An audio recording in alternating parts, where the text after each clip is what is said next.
All right, we on. All right, hey, Shalom, Makyam. First and foremost, I'd like to give all praise to Yahweh, Hashem, Yahushai. double honor to the apostles, elders of GreatMillStone for teaching us this truth. Much love, honor, respect to all the Akim out there, pushes knowledge and sincerity and truth. So bring up the map, please, because we will defend our heritage, the Hebrew Israelite Charter, right? Right. So we the Hebrew Israelites, which consists. Got the chart. All right, we're gonna bring up the chart. We're gonna go into, as you can see, the title is Antiquities of Mexico and the Northern Kingdom, because the Latinos, Native Americans, Seminole Indians, are the people of the tribes of Israel, man. Turn that down, man. All right, so there you got the tribes right there, man. So the Israelites are the Negroes, Latinos, Native Americans, West Indians, and Haitians. All right, so that's your biblical heritage, man. So you have a lot of naysayers out there talking about, oh, the tribal chart is wrong, like vocab, no class Malone. You want to learn? You're a demon. Yeah. So, hey, man, we're gonna prove these things, man, according to the scriptures, and we got books. All right, through the spirit and power of Yahweh, we're gonna prove this without a shadow of a doubt, man, tonight. So only the elect is gonna receive this, okay? Yeah. So bring it back, brother. So without further ado, man, if somebody give me the first scripture I'll call for. It's 1 Kings 11:1. So we're gonna start off with the history of us, because when we show that on the chart right there, that's how we used to be under King David and King Solomon. So King Solomon was a so-called black man from the tribe of Judah. Okay. So afterward, according to prophecy, he started going off, and the tribes got split under his command. All right. Accordingly, so he's gonna get into the prophecies first. Okay. Go ahead, brother. It's first Kings 11:1. But King Solomon loved many strange women, together with the daughter of Pharaoh, women of the Moabites, Ammonites, Edomites. Yeah. So the Moabites are Chinese today. The Ammonites are the Japanese today. And who else you mentioned, brother? Edomites. Edomites are a so-called white woman. So yeah, you can mess with the heathen nations, but you can't allow them to take you from your power, man. Yeah. Right? Go ahead. Zidonians. Those are Hamites. Okay, go ahead. And Hittites. Hittites, those are African women. Okay, go ahead, brother. It says, of the nations concerning which the Lord said unto the children of Israel, ye should not go into them, neither shall they come in unto you. For surely they will turn away your heart after gods. Solomon clave unto these in love. Yeah, he fell in love. So you're not supposed to fall in love with the other nation women. Yeah. That's what the Most High is talking about. Okay, go ahead. Quick read. Yeah, go ahead, brother. It's Nehemiah 13:26. Did not Solomon, king of Israel, sin by these things? Yet among many nations was there no king like him, who was beloved of his power. And the power made him king over all Israel. Nevertheless, even him did outlandish woman cause to sin. Right. Even him did outlandish thing, and women cause him to sin. All right. So that's a whole nother topic. Hey, brothers, the volume good? Yeah, volume good. Go ahead, brother.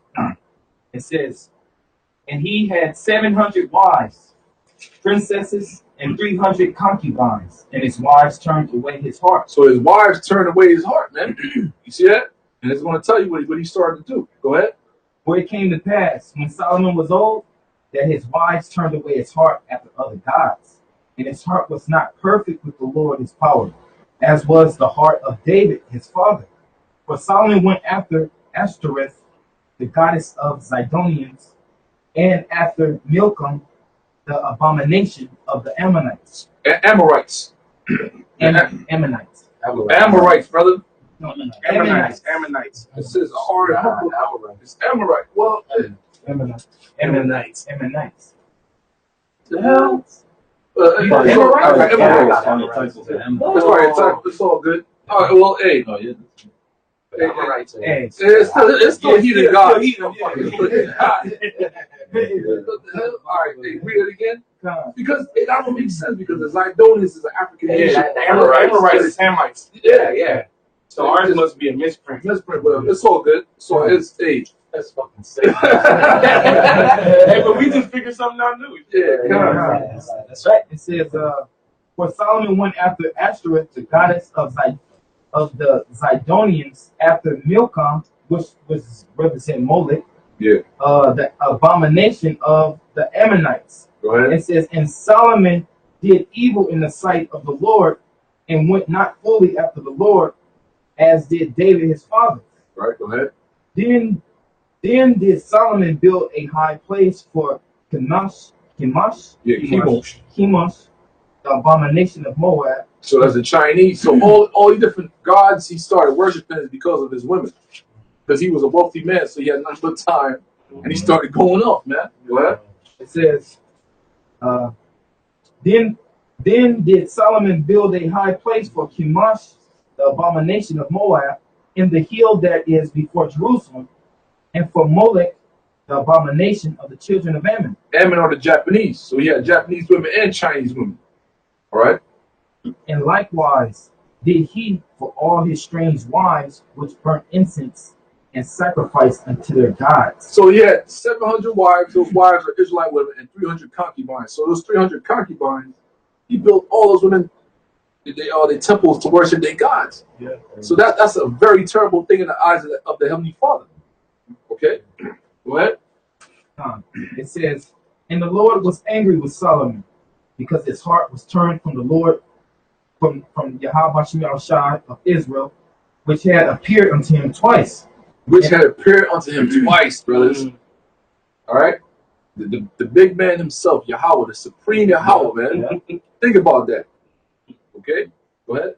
And had commanded him concerning this thing, that he should not go after other gods, but he kept not that which the Lord commanded.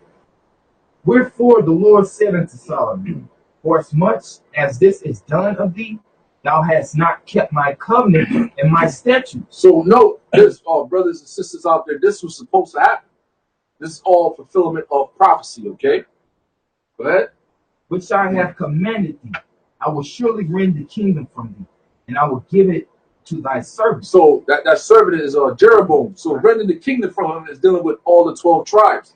As you can see on the tribal chart, back then we were all together as one nation, a powerful nation at that. Okay?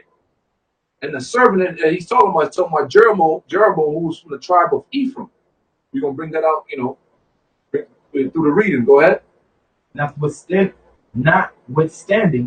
in thy days I will not do it for David thy father's sake, but I will rend it out of the hand of thy son. Right. So during his time, he got to serve out his time without the kingdom being split. But his son after him, Rehoboam, that's when the kingdom began to split. So where it goes back to his father's sins. Okay? Go ahead, brother. So this whole Latinos and so-called warring with the Negroes, this is ancient beef, man. Ancient beef, man. You know what I'm saying, right? Right? That's the spirit. But hey, the Lord bringing us back, man. Them times, the war, I would say the civil war, the tribal wars is almost over, brother. Yeah, that's right. You know what I'm saying? Yeah, demonstration of it now. Right. You understand? So hey, this represents the kingdom of heaven right here, man. Let's back together as one fold. Exactly. One stick. Yep. That's right. Go ahead, brother. Verse 13. Howbeit I will not rend away the kingdom, but I will give one tribe to thy son for David my servant's sake, and for Jerusalem's sake, which I have chosen. Go ahead. It says, and the Lord stirred up an adversary unto Solomon. That's it on that. That's it. Salaki. 26. Yeah, give me 26 and 35. Let's go and get straight to the points, man. Go ahead. 1 Kings 11 and 26. And Jeroboam the son of Nebat, and Ephraite of Zeredah, Solomon's servant. So that's the servant that it was talking about, going back to verse 11. All right? Go ahead. Whose mother's name was Zariah, a widow woman. So this brother right here, Jeroboam, is from the tribe of Ephraim. All right? He's what you call a Puerto Rican today. Because over the northern kingdom, there's two kingdoms. The southern kingdom, the Judah, Benjamin, Levi. Northern kingdom is the Puerto Ricans, all the way down to the Mexicans, similar Indians, Native Americans, and the Mayans, the Incan, the Aztecs, Central America, South America, right? So you represent the northern kingdom, okay? So the Puerto Ricans are the head of the Northern Kingdom. So that's why Mexicans and Puerto Ricans don't like each other. Yeah. You know what I'm saying? Yeah. Tribal wars, man. Go ahead. Whose mother's name was Zeruiah, a widow woman. Even he lifted up his hand against the king. So once you start going against the Most High, and you would have read down, the Heavenly Father start raising up enemies against you, man. Yeah. So that's what happened when King Solomon started going off. It started off with this one Edomite guy right here, the brother about to read. But we won't get to the important parts. And it went down to his servant, Jeroboam, man. Okay? And this was the cause that he lifted up his hand against the king. Solomon built Millo and repaired the breaches of the city of David, his father. And the man Jeroboam was a mighty man of valor. And Solomon, seeing the young man that he was industrious, he made him ruler over all the charge of the house of Joseph. And it came to pass at that time, when Jeroboam went out of Jerusalem, that the prophet Ahijah, the Shilonite, found him in the way. And he had clad himself with a new garment, and they too were alone in the field. And Ahijah cut the new garment that was on him and rent it into 12 pieces. So yeah, man. So Ahijah the prophet, because the Most High will do nothing but reveal the secrets of the servants of the prophets. So he had a garment like this and started ripping up into 12 pieces, representation of the 12 tribes of Israel, like the chart the brother just showed in the beginning. Okay, so it was spiritual within itself. Okay, go ahead. And he said to Jeroboam, take thee 10 pieces, for thus said the Lord, the power of Israel, behold, I will rend the kingdom out of the hand of Solomon, and will give 10 tribes to thee. So the 10 tribes right there represent the northern kingdom. Pull back up the chart real quick, Baba, be sure. That's what I represent, man. All right. So you break down the southern kingdom.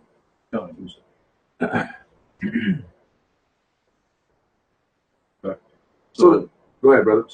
All right, Judah is the Negroes, Benjamin, West Indians, Levi, Haitians. That's Right. the southern kingdom. Right.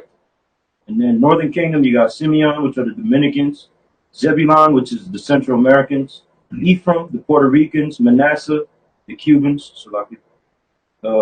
Gad, the North American Indians, Reuben, the Seminole Indians, Naphtali, the Argentinians to Chile, Asher from Colombia to Uruguay, Issachar, the so-called Mexicans. So that brother Jeroboam is put the mouse on Ephraim. He's from the tribe of Ephraim.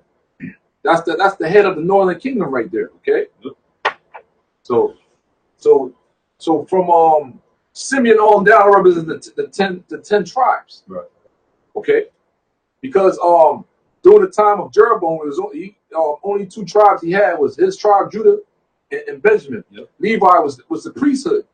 They were living in the suburbs, man. That's right. And even they got casted out too. You got to go into the history. You put Gad in as the new priest. Right. You know? Yeah,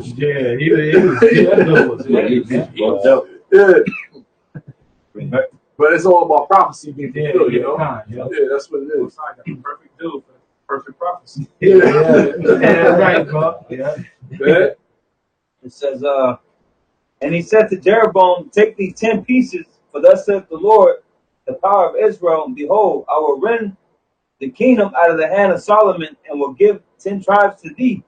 But he shall have 1 tribe for my servant David's sake, and for Jerusalem's sake, the city which I have chosen out of all the tribes of Israel. Right. So why I said 1 tribe? Because the southern kingdom was known as the kingdom of Judah. Yeah, I got pre too. Go ahead, brother. This is 1 Kings 12 and 20. And it came to pass when all Israel heard that Jerome. Nah, bro. Nah, that's on the list. Sacred precept, bro. Okay. You got to get through this. Okay. It says, Brother said Jerome, man. You watch too much Martin, brother. Hey, it's lucky, man. It's lucky. Go ahead, brother.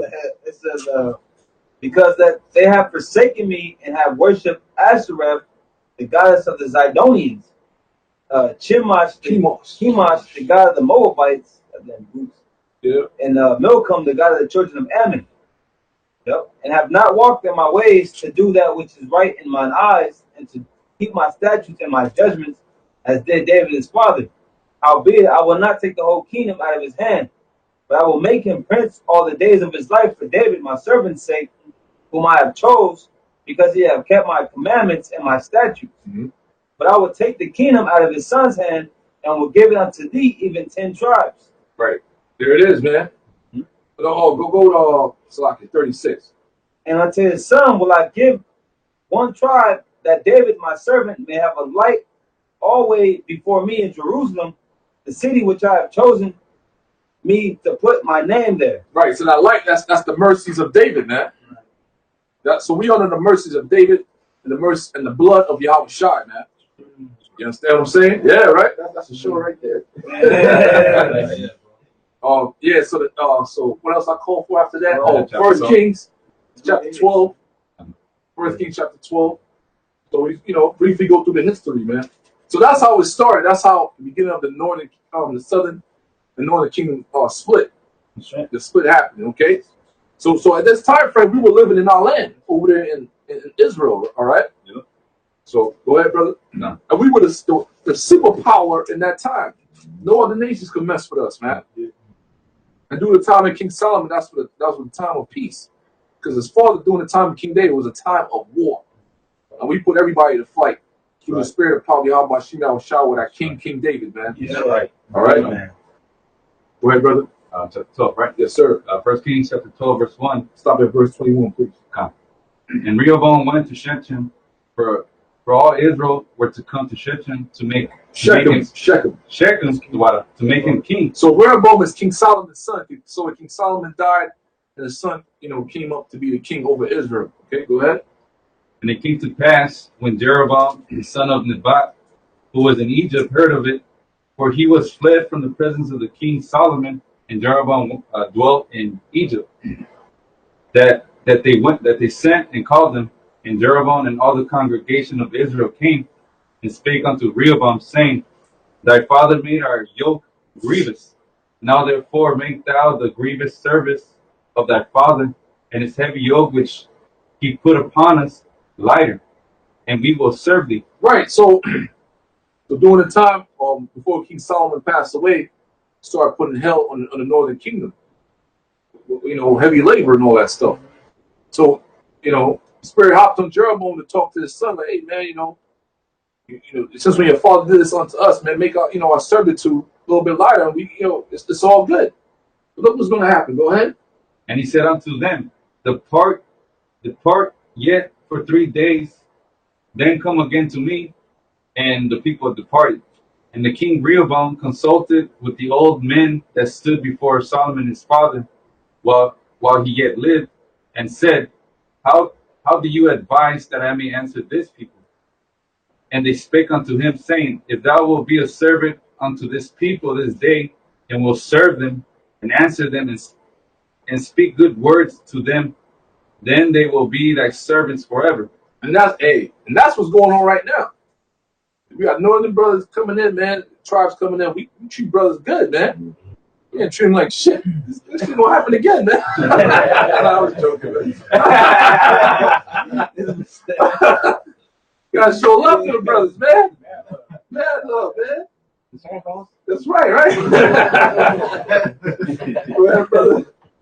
But he forsook the counsel of the old men, which they had given him, and consulted with the young men that were grown up with him, which stood before him. And what the hell do they know? Nothing. They don't know nothing. That's why you gotta take heat onto your elders. Right. Because they've been around, man. They've been around when your father was there, when your granddaddy was there. Yeah, right. You know what I'm saying? You can't listen to your parents. The hell they know? Young, inexperienced Yeah. niggas. Young punks. And that's what we dealing with today. Yeah. Let's scoff with a bunch of young punks. Good. And he said unto them, What counsel give ye that we may answer this people, who have spoken to me, saying, Make the yoke which thy father did put upon us lighter. And the young men that were grown up with him spake unto him, saying, Thus shalt thou speak unto this people that spake unto thee, saying, Thy father made our yoke heavy, but make thou it lighter unto us. Thus shalt thou say unto them, says, My little finger shall be thicker than my father's loins. Man. And now we're That's right. That's an idiom. That's it. That's an idiom representing that he gonna go harder than what King Solomon put on you. You sound funny though. it says, and now whereas my father did laid you with the heavy yoke, I will add to your yoke. My father had chastised you with whips, but I will chastise you with scorpions. Woo, that's messed up. So that's where the split started to go. That's when things started to go wrong. And this happened in 930 BC. If you got a Bible atlas, it breaks it down for you. So this where the split happened, man. This is where it started. Okay, go ahead. So Jeroboam and all the people came to Rehoboam the third day, as the king had appointed, saying, "Come to me again the third day." And the king answered to the people roughly, and forsook the old men's counsel that they gave him, and spake to them after the counsel of the young men, saying, My father made your yoke heavy, and I will add to your yoke. My father also chastised you with whips, but I will chastise you with scorpions. Wherefore the king hearkened not unto the people, for the cause was from Yahweh, that he might perform his saying. Right. So that was through the spirit. Yeah, it's prophecy. Yeah. Prophecy must be fulfilled, man. Right. You see that? Go ahead. Since which Yahweh spake to Ahijah, the Shilonite, and Jeroboam the son of the Nebat. It says, so when all Israel saw that the king hearkened not unto them, the people answered the king, saying, What portion have we in David? Neither have we inheritance in the son of Jesse. To your tents, O Israel, now see to thine own house. It says David. So Israel departed unto their tents. But as for the children of Israel, which dwelt in the cities of Judah, Rehoboam reigned over them. It says, Then the king Rehoboam sent Adoram, who was over the tribute, and all Israel stoned him with stones, that he died. So he tried to come in there, but no other king was that. They like, get your ass out of here, man. Hit him there with bricks. You see? That makes sense, man. You motherfucker. So that's where the beef really started right there, man. Go ahead. It says, and all Israel stoned him with stones, that he died. Therefore King Rehoboam made speed to get him up to his chariot, to flee to Jerusalem. So Israel rebelled against the house of David unto this day. Unto this day, man. Yeah. So that's how the split happened. That's why it's war between the southern kingdom and the northern kingdom, even unto this day. Not between the brotherhood, but outside of this, man. There's always a conflict between the Negroes and the Mexicans, Puerto Ricans, Dominicans, and the Haitians. Unto this day, man. This is your history, man. Anybody, and brothers, you brothers have. We not from no punk ass cities, man. Got brothers in here. I grew up in LA, East LA, up in here. I'm from New York, Brooklyn, and all that. We experienced all that, man. So we talking from experience, man. Especially out here in California, you know what I'm saying? When that whole gangbanging thing was real big. Yeah. Judah was going against Issachar heavy, man. Killing each other, man. They went from throwing cold stones to hot rocks and shit, man. Bullets, man. Bullets. You see? Damn, let's go back to this prophecy. Deuteronomy 28:54. So that the man that is tender among you and very delicate, his eyes shall be evil towards his brother, and toward the wife of his bosom, and toward the remnant of his children, which he shall leave. Okay, but that's prophecy too. It goes perfect, yep. And that's prophecy. And what is the apostle named this year?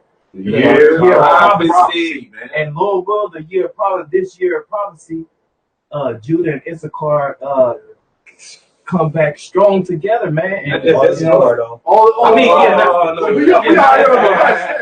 in the West. So we deal with Northern Kingdom and Southern Kingdom. That's right. So we deal with the regional thing, because we are here in the West, California. So we got Issachar and Zebulon majority out here. So we talking to y'all, so-called Central Americans and Mexicans, man. Right. This is your nationality. We're the same people. That's right. And we breaking down the history to you, man. In the Santa Biblia. Right? Let me say something, man. That hatred is so crucial. I was at a job on Thursday, And there was a nigga, man, just black as hell. But you know, I didn't know at first, but he was a Puerto Rican. And then he was listening. He was hearing out this Mexican dude listen to some of that new age rap music. And that dude was like, man, you listening to those fucking mayates? He's a black ass nigga, man, like black as hell. You know, he looks like anybody would think he's just a regular so-called African American, man. Yeah. You know, but he was like, man, you listen to the mayates, man? He was talking to a Mexican. I don't know how you listen to the mayates, man. But you know what? Is Northern Kingdom dudes that look as more darker than me?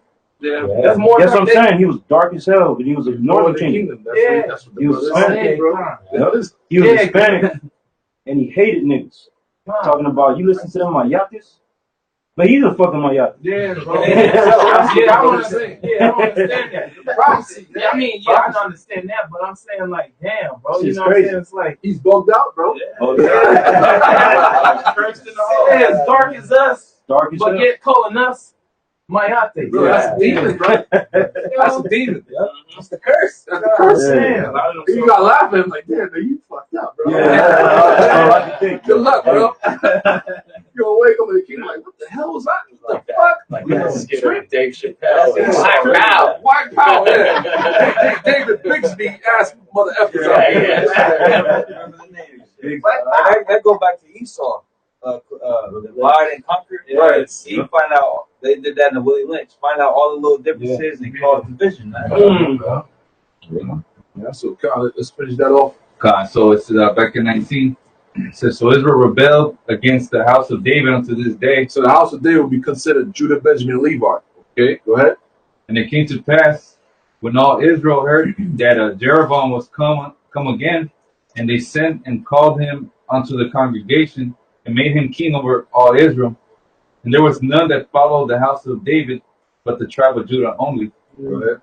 It says, and when Jeroboam was, Rehoboam. oh, it's not my bad, Rehoboam was come to Jerusalem, he assembled all the house of Judah with the tribe of Benjamin, and 180,000 chosen men, which were warriors, to fight against the house of Israel, to bring the kingdom again to Rehoboam, the son of Solomon. Right. So, you know, but if you keep reading, you know, that war right there didn't happen, man. But they did went to war with each other. Yeah. Okay. This particular fight didn't happen. Moses sent a prophet and calmed it down. Okay.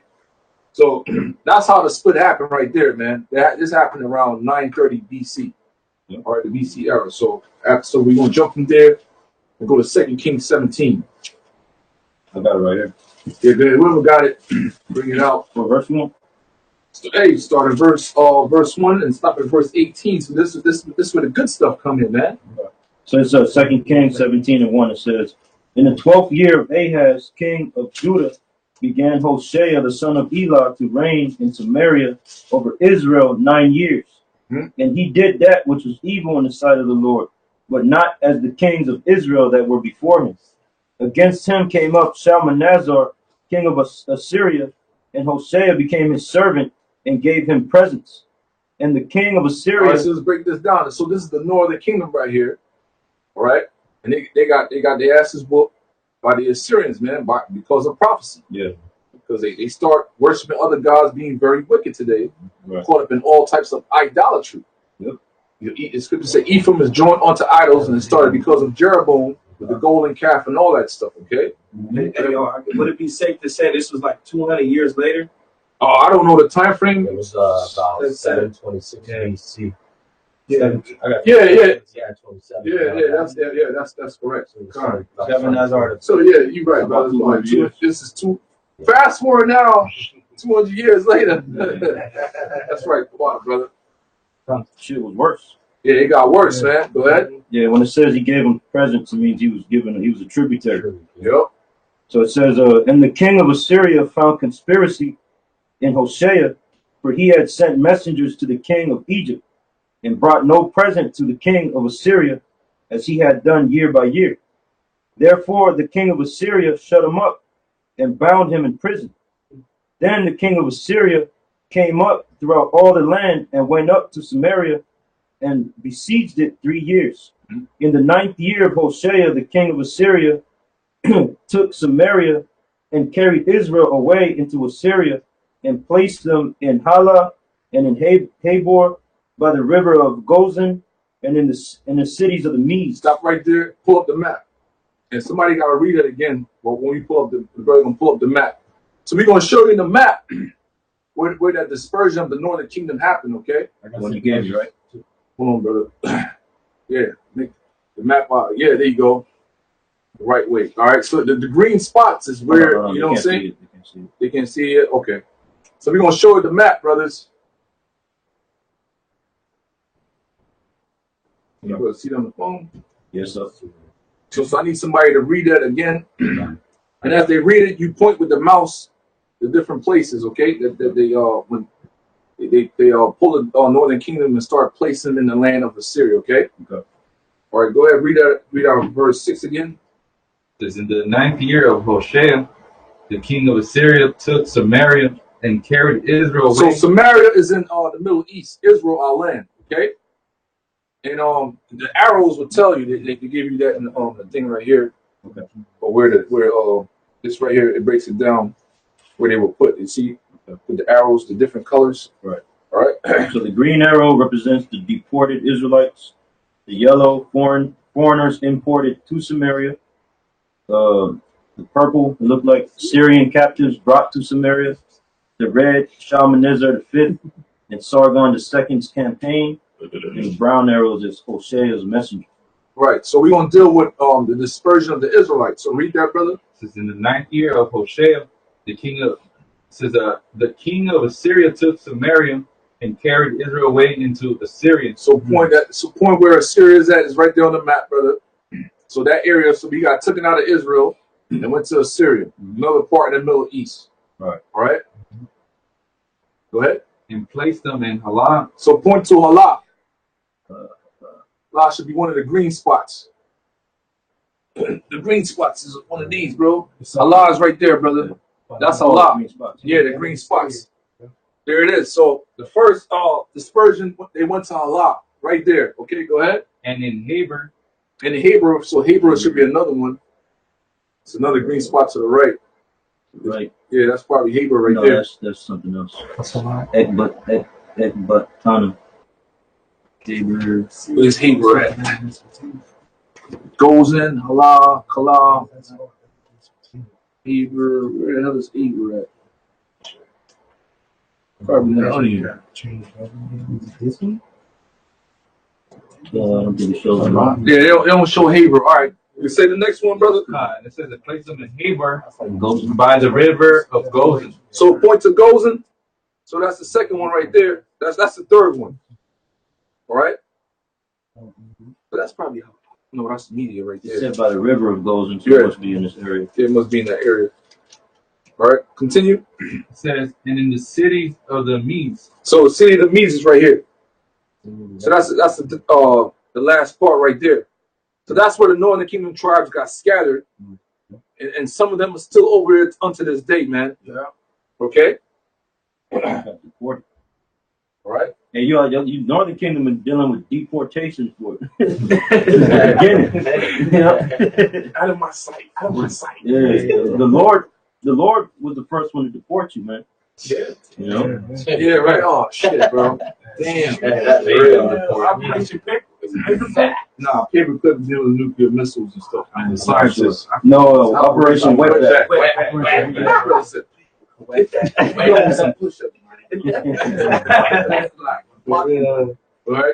Go ahead. Verse 7. You know what, bro? Okay. What's up, brother? It's good. All right. You can bring it back now to us. That was it. Where you want me to stop, bro? Well, stop it all. What you reading? 17. Stop at 18. Go ahead. Okay. It says, so we showed you brothers on the map where our Northern Kingdom brothers got scattered during that time, okay? And that was around 727 BC. 727. Because they left in 722 BC. Right. Okay, so it's like around 727 BC. 720. It takes a year and a half.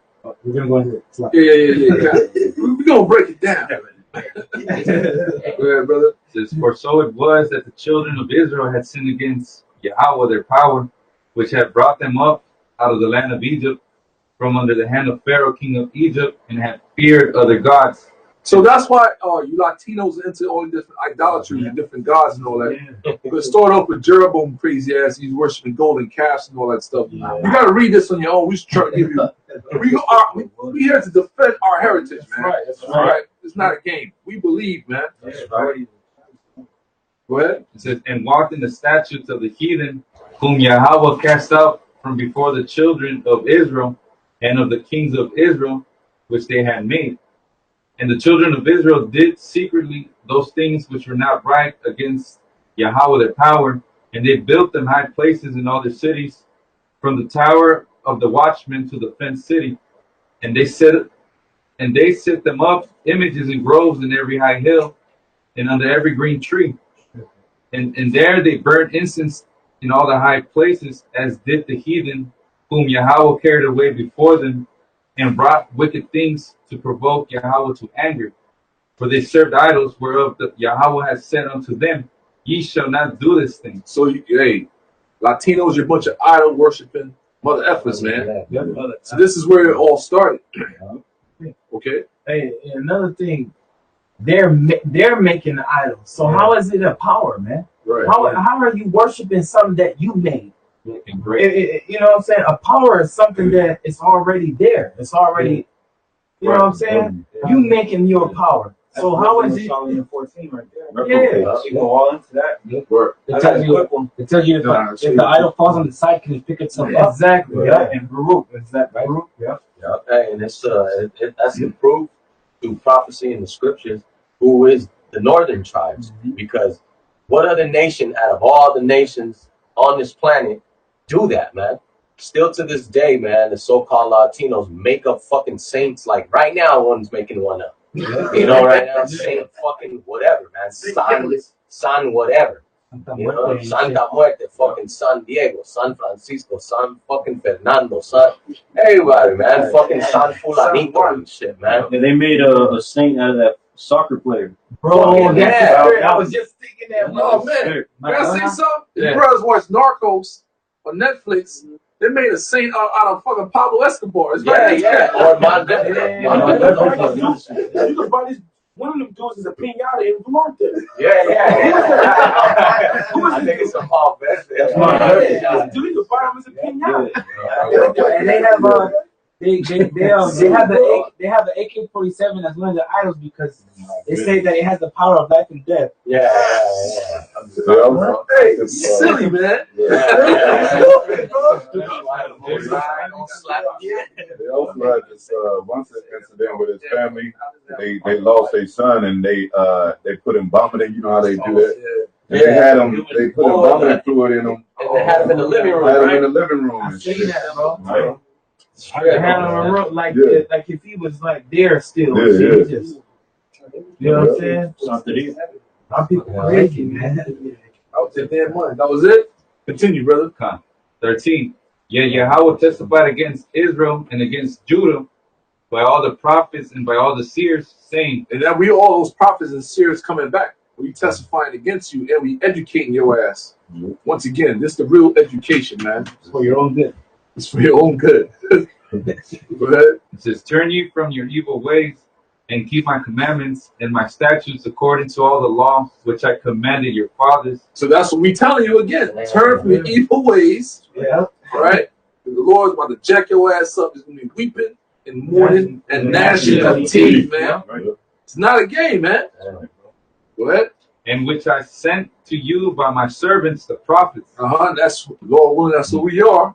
I feel confident in it. But we're going to still say Lord willing. You know? Yeah, we doing the work of a prophet, right? Well, I'm just keep it humble, man. Keep it humble. Lord willing. All right? But if we are, that's your ass, man. That's your ass, man. So we gonna have the Heavenly Father and Son Spirit on us, man. And we ain't gonna have no motherfucking mercy. Excuse my language, man. All right. If I can say, that's why it says the spirit of the prophets is subject to the prophets, because even in this time, you had the prophets, even though there was that beef, that was still, it's because it said right here, the Lord testified against Israel and against Judah by the prophets. So we was right there. in the midst of that beef, like now, he's still telling them, y'all, man, no, y'all fucking up, man. Y'all ain't supposed to be beefing. Y'all ain't supposed to be doing this. Come back to the Lord. Let's come back together. You know what I'm saying? Fuck all this shit. Fuck these heathens. You know, but hey, that's how you know, man. It was always the elect, the remnant versus the 2/3, man. Yeah, there's a piece of history that tells you that I believe it was during the time of Jeroboam that a sect of Zebulon and Issachar were still going to Jerusalem secretly to worship. You know, because you have to do it in secret, because if them niggas back in Samaria found out, you're done. You know? You follow with the Mayates, huh? That's what you brothers did. You used to catch that out here. Are you with the Mayates, huh? I used to call sellouts. Like, we stand with that nigga. They used to pass us looking at y'all weird and shit. Like they wanted to fight y'all. They still do that. They'll come to the camp and they'll be like, "You're following this nigger?" And they'll be pointing at me, "You follow this nigger?" Hey, man. Hey, you guys, you people, you don't know how bad you messed up, man. Because the Lord, Yahweh, and Himself are dark-skinned men. So what you gonna say when the angels show up? What you gonna say? You ain't gonna say nothing but scream like the real putas you are, man. Y'all don't understand, man. They're gonna twist you up, man. The Russian troops, the Chinese troops gonna fuck you up, man. Yes. Watch. I concur with We concur. You pay for that.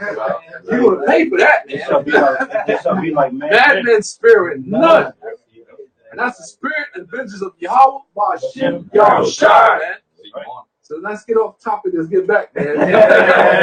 I'm getting all fired up, man. Go ahead. 14. This is notwithstanding, they would not hear, but harden their necks like the neck of their fathers, that they not believed in Yahweh their power, and they rejected his statutes and his covenant that he made with their fathers, and his testimonies which he testified against them. And they followed vanity and became vain, and went after the heathen. Even on today, you following vanity and you became vain. The Southern King and the Northern Kingdom, man. You're all in some deep shit. All right? Go ahead, brother. It says, and they followed vanity and became vain, and went after the heathen that were round about them, concerning whom Yahweh had charged them, that they should not do like them. And they left all the commandments of Yahweh their power, and made them molten images, even 2 calves, and made a grove, and worshipped all the host of heaven, and served Baal. And they caused their sons and their daughters to pass through the fire. Pass through the fire. Started sacrificing their children. And that thing, you know, we don't bring that out. The Aztecs started doing that, man. The Mayans, man. You know? Yeah, that's the same thing going on today, because the Aztecs are the so-called Mexicans. And you got the Mexican mafia, which are still doing that to other small, to Zebulon and to the other Latin nations. That's a tribal war, man. That's right. Go ahead. It says, and they caused their sons and their daughters to pass through the fire. It says, and used divination and enchantments. What was that? Witchcraft. Yeah. So you Mexicans, Brujeria, Santeria, all that. You're heavy into witchcraft. Curanderos, what's that? Healers? Yeah. Shit like that. Oh yeah. Shamans. It all started. It's in the scriptures. You got the men of the Lord have to break this down to you, plain and simple. Yeah, I'm a dark-skinned man too. Yep. Shit, you think I'm dark? Watch me Howard Shot show. What you gonna say that? Yeah, right. Going to jail now. You going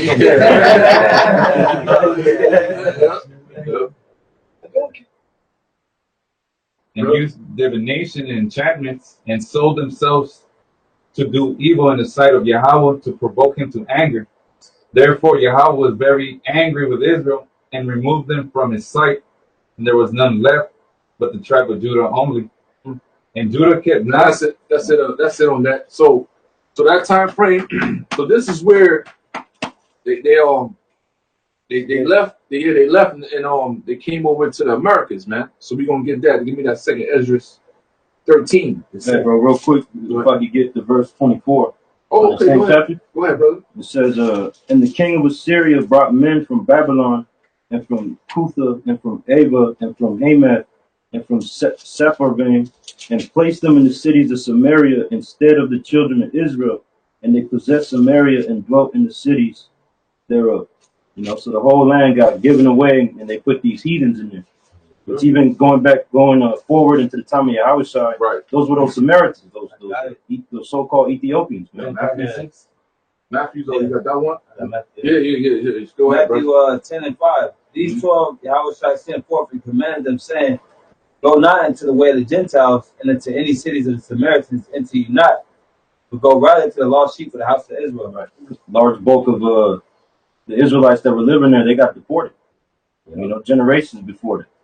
And then they brought these heathens, and the Shalmaneser imported those heathens in there, and then deported the Israelites out to those nations that we went through. Pretty much, there were Ethiopians living over there. Yeah. Okay. Quick, it's gonna finalize it. This is Jeremiah 7:15. And I'm gonna cast you out of my sight, as I have cast out all your brethren, even the whole seed of Ephraim. One more time. Can I get one? One more time. Jeremiah.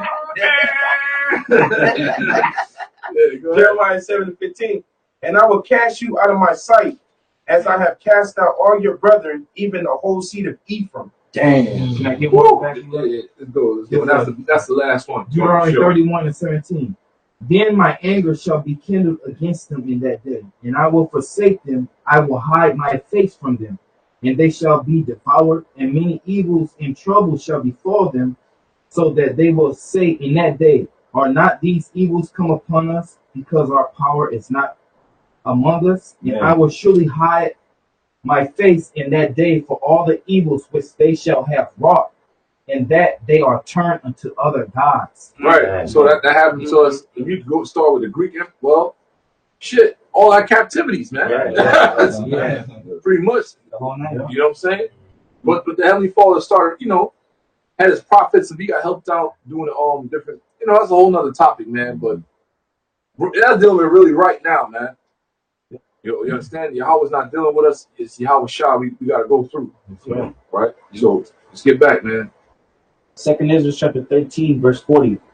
Those are the 10 tribes which were carried away prisoners out of their own land in the time of Hosea the king, whom Shalmaneser, the king of Assyria, led away captive. Right. So we just broke down the history to you in 2 Kings was 17. All right.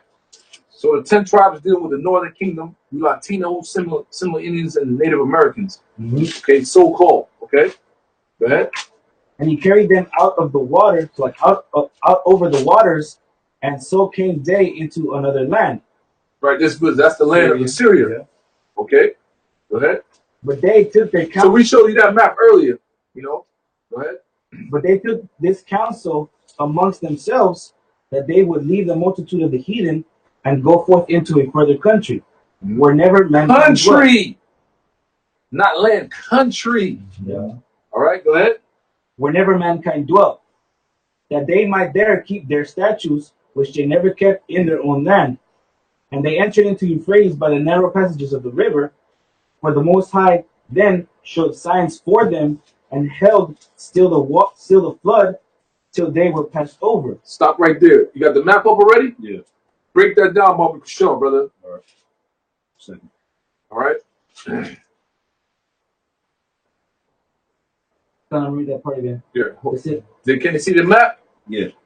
All right. So read it so this brother could break it down over there.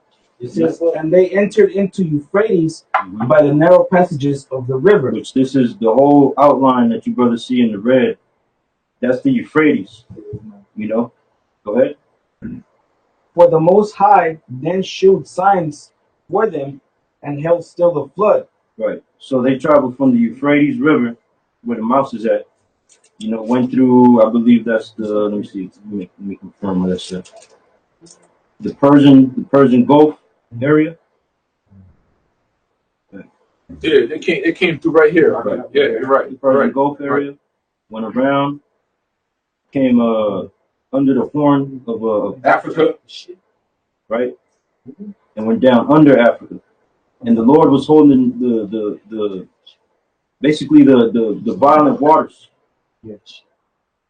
All right, appreciate it. Keep going a little bit, bro. It says, till they were passed over, Mm-hmm. and through the country there was a great way to go, Right. namely of a year and a half. Right, because it took 1 year and a half to get from the Middle East area, because they didn't have no engines, man. Yeah, it was sail. It was sails and manpower, Wind power. wind power, and also they would have the rowboat. Yeah, rowboats. They would row and they would have the wind, and they would have to depend basically on wind currents. Yeah. So the Lord was controlling that stuff so that we can pass through. So like the brother was reading, we went under where Africa's at, and then they landed around the South American region, man. Which that took 1 year and a half to take that trip. Because why? They had that information because of King Solomon already. Right. I got it. Yeah. Yeah, get it, man. Get it. This is For you unlearned folks out there, okay? I'm not going to curse at you, okay? this is 1 Kings 10:22. But the king of Solomon. But the king had at sea a navy of Tarshish with the navy of Hiram. Once in 3 years came the navy of Tarshish. There's some so-called, some Hamites. So once in 3 years, so you divide a year and a half Mm-hmm. plus a year and a half equals to 3 years. Yeah. And that's where you get them Olmec heads, man. Yeah. That's how the Olmec heads are on this side.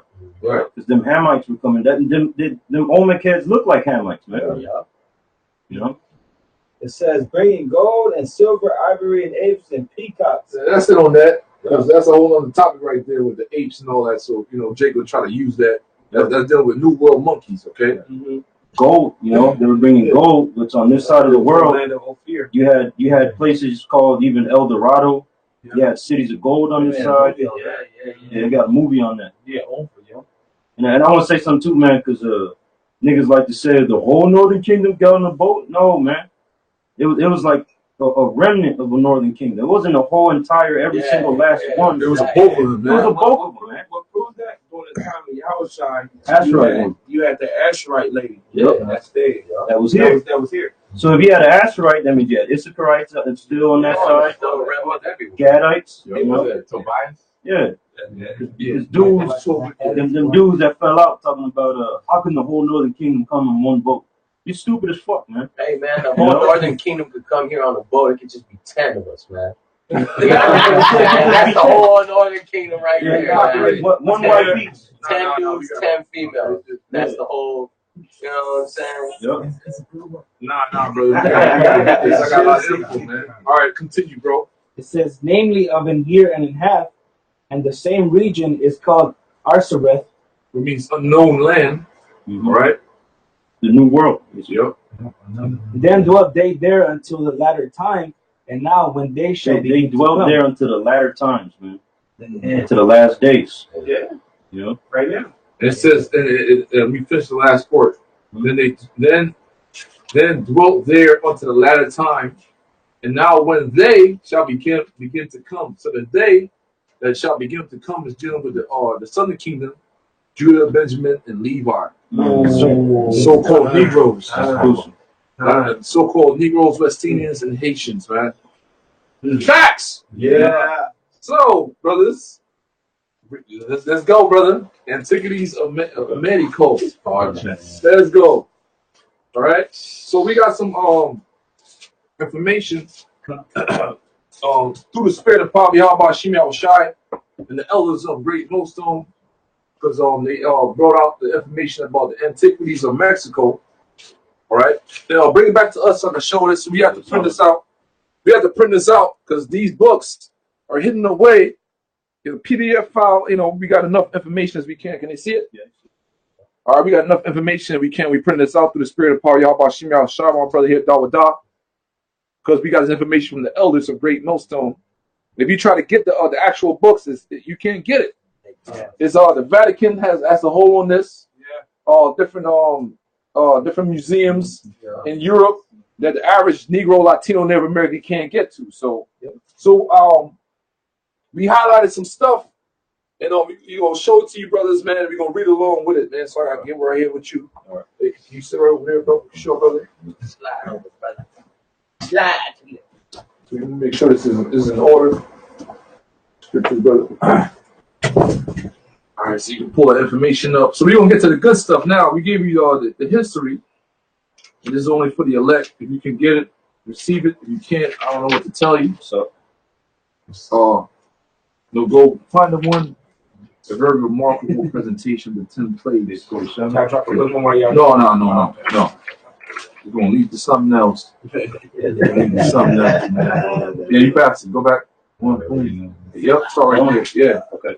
So read that. Right, so it says a very remarkable representation of the 10 plagues, which God was bring it up so they can see it on their phone, man. We want to enlarge It's a little blurry. Yeah, enlarge that. Yeah, there you go. Can they see it now? Can they see on your phone? How it look? Look good. Can they read it? Yeah, it's kind of blurry. Just look. It's 144p. No, I got it. Can you see it? it's not going to be 144. Oh, yeah. Oh, yeah. All right, cool. There we go. All right. So this is stuff we highlight out of this book. Get this good stuff, man. Go pour some tequila in your wine. All right, go ahead, brother. It says a very remarkable representation of the 10 plagues which the Most High sent on Egypt in order to punish Pharaoh's hardness of heart occurs in the 11th and 12th pages of the Borgian MS. Moses is there painted holding up in his left hand his rod, which became a serpent, with a furious gesture, calling down plagues on the Egyptians. These plagues were frogs, locusts, lice, flies, and I believe that would mean etc. Yeah. All which seem to be represented in the pages referred to. But the last and most dreadful were the thick darkness which overspread Egypt for 3 days, and the death of the firstborn of all the Egyptians, the former of which represented by the figure of an eclipse of the sun, and the latter by a Mectantiotol, or the god of the dead. This is descending in the form of a skeleton or a cadaverous body from the rod of Moses. Do you see that? Go ahead. The curious symbol of one serpent swallowing up another occurs likewise in the 19th page of the same MS. It says, it is not extraordinary that the Mexicans That who? that the Mexicans That who? the Mexicans Go who ahead. were acquainted with one portion of Exodus that relating to the migration of the children of Israel from Egypt. There you go. There you go. There you go. Go ahead. Should also have not been ignorant of another. Right. So they're telling you that the Latinos were part of that Exodus out of ancient Egypt, man. Yep. So that's it on that. So go to 49. And nothing new. Yeah, that's crazy, bro, because the pyramids that are out here on this side, they have the same mathematical equations that are the pyramids over there in Egypt, man. Right. So that shows you the relation that Issachar had the mathematical, but overall Israel had the understanding of math, so they built the pyramids on this side the same way in Egypt. Right. So this is found in the Antiquities of Mexico. Go ahead, brother. It says, in nothing did the civil policy of the Mexicans more closely resemble that of the Jews. That of who? Of the Jews. Who the real Jews, brothers? All right. The tribe of Judah, man. Ultimately, we are. Yep. Not them brat bastards over there, okay? Facts in your face. Yep. We didn't write this, man. We just printed it out. Vocab Malone and the rest of you clowns out there. You idiots, you unlearned morons, man.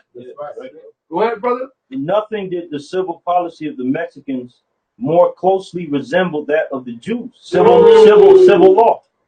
Civil laws. It says, yep. It says, then in their dedicating their children at the temple. Dedicating their children for what? At the temple for what? For the priesthood, man. Go ahead. And afterwards sending them there to be instructed by the master. That's the male child. Go ahead. Or as we might say, the superior rabbi. Right. In the doctrines of their religion and their moral ceremonial laws. It says, Christ himself. That means y'all was shy. Yep. Said when only 8 years old. That's off. Give me that when he was 12 years old and he went to the temple. That's in Luke somewhere. It's not. It wasn't 8. He was 12. Yeah. So in order for a male child to get into the priesthood, he had to be 12 years old. So that's off, but we don't give you the right account according to the scriptures. Whoever got it, bring it, man. Luke 2:41. Now his parents went to Jerusalem every year at the feast of the Passover. And when His parents is there were Mary and Joseph, and they had sex, all right? Yeah. Go ahead. And when he was 12 years old, they went up to Jerusalem. When he was how old? 12 years old. How old? 12 years old. Go ahead. They went up to Jerusalem after the custom of the feast. And they also cuts that Christmas bull that he was born in December 25th. When he was born in the springtime, his birthday was around March. Right. Or, his you know, birthday, when he came 12 years old, is in the springtime. Yeah. That's what that's talking about. Okay, go ahead. Yep. After the customs of the feast. I think that was it. And when they had fulfilled the days, as they returned, the child Yahweh tarried behind in Jerusalem, and Joseph and his mother knew not of it. So he was in the temple because he reached that age, asking questions, man, trying to become a priest.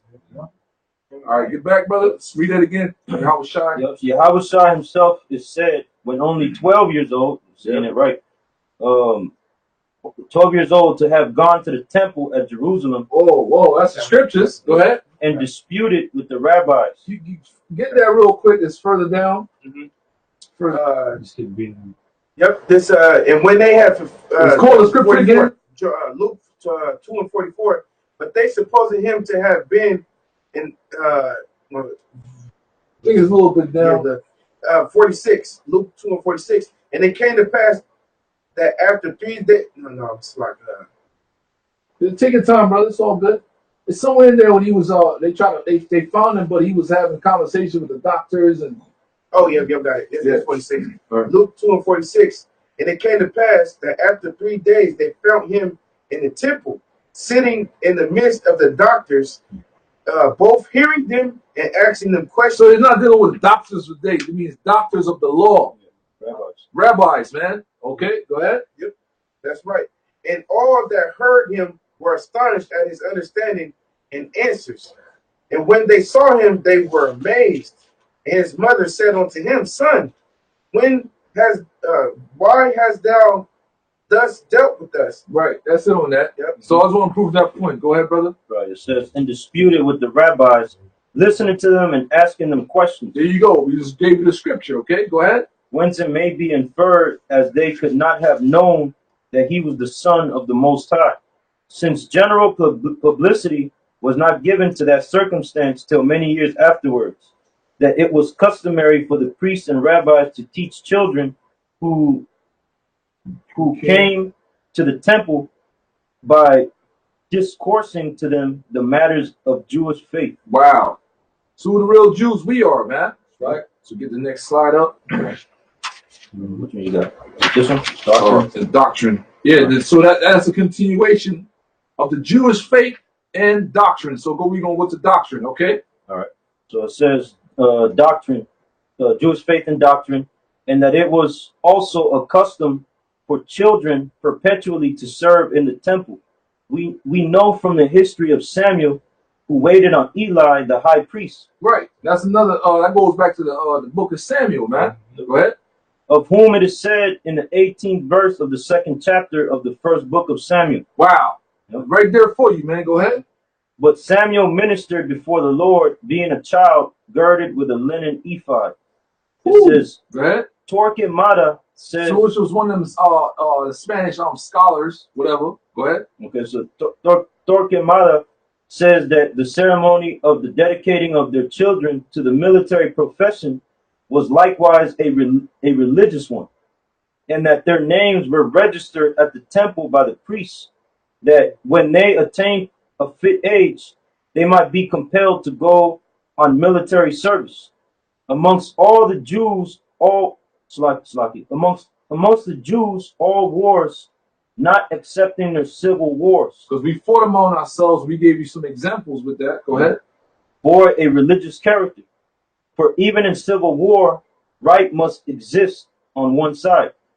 And in the 20th chapter of Deuteronomy, directions are given to the priests to accompany and exhort the soldiers to battle. Right. Yeah. Through the horns and all that stuff. Yeah. Sing it. Yep. Yeah. It says, the interpreter of the collection of Mendoza says that the priests likewise followed the Mexican armies. Follow who? The Mexican armies. Go It ahead. says, not only for the purpose of joining the combatants, but also to perform certain religious ceremonies, in which some analogy is discovered between the customs of the two nations. So So the frequent, two nations are who? The Southern Kingdom and the Northern Kingdom. Okay. so frequently is, it says Jehovah, but it's Yahweh. So frequently is Yahweh named in Scripture the God of war, Give me that. Lord of hosts. Yeah, give me that. Somebody give me that. Exodus 15:3. Yep. Okay. Are you enlightened yet? I got it. Nobody ain't got You it. dig it? It tells you, Dig it? it tells you in multiple parts that the Lord fought our battles, man. Right. Exodus 15:3. The Lord is a man of war. The Lord is his name. Yahweh is his name. Plain and simple. So these people did their research. Go ahead, brother. It says, and likened to a warrior going forth to battle, as in the following verse, the Lord is a man of war, Yahweh is his name. Hey, that's what they did before they went to war. Yeah, bro. The Mexicans, the tribe of Issachar, baby. What? Fuck out of here, man. Man. It says that it is evident. You say that for later, man. Chill out. It says that it is evident that the Jews believe that such epithets of praise did not profane the majesty of heaven, and that it was magnifying the Most High to ascribe to him courage and invincibility in conflicts with arms of flesh and mortal folk. Right. Right. Now, next one. Hey, because we would go to war and sometimes not lose a man. Right. A lot of times, Psalms 144. during the time of Joshua, when they lost a man, they had to inquire to the Lord, why the hell did we lose a man? Yeah. And we were doing something fucked up. You know? We was like invincible out there. It's fucking Aiken ass, right? Yeah. Aiken bitch ass. The next one is to bring to our recollection. Bring to our recollection. Yeah, there it is. Blow that up. Roll it up. All right. All right. Then it's settled. All right. Go ahead. So we can another page. These are different points, man. You got to download this for yourself. Go ahead, brother. All right. So it says, Scripture brings to our recollection that passage in the 29th chapter of Acosta's History of America. So Acosta is another Spaniard scholar, so to speak. Go ahead. It says, wherein treating of the Mexican Jubilee. Jubilee. Somebody look up Jubilee real quick. Yep. That was part of our custom as well. The year of Jubilee. Forgiving debts. Yep. Year of release. Just give me a brief oversight on it, man. Yep. Read that again. So it says, Scripture brings to our recollection that passage in the 29th chapter of Acosta's History of America, wherein treating of the Mexican Jubilee, which was celebrated every 52nd year in honor of Tezcatlipoca. He says that the Mexicans, in the midst of the sincerest manifestation of their penitence for their past sins. I got it. Good. This is Leviticus 25:10. And ye shall hallow the 15th year, and proclaim liberty throughout all the land unto all the inhabitants thereof. It shall be a jubilee unto you, and ye shall return every man unto his possession, and ye shall return every man unto his family. Right. A jubilee shall that 15th year be unto you. Ye shall not sow, neither reap that which groweth of itself in it, nor gather the grapes of it in thy vine underdressed. For it is the jubilee, it shall be the holy unto you. Ye shall eat the increase thereof out of the field. This is the year, in the year of this jubilee, you shall return every man unto his possession. Right. Now, a little brief something. Holiday. Yeah, it's a holiday. So you got the X-Men character Jubilee. What the hell she look like? She was not no fucking Edomite looking chick. She looked like she was a Northern Kingdom chick. All right. Right in your face. All right, go ahead. So the recollection of which was awakened by the sound of the trumpets, which the priest blew towards the four quarters of the world, humbly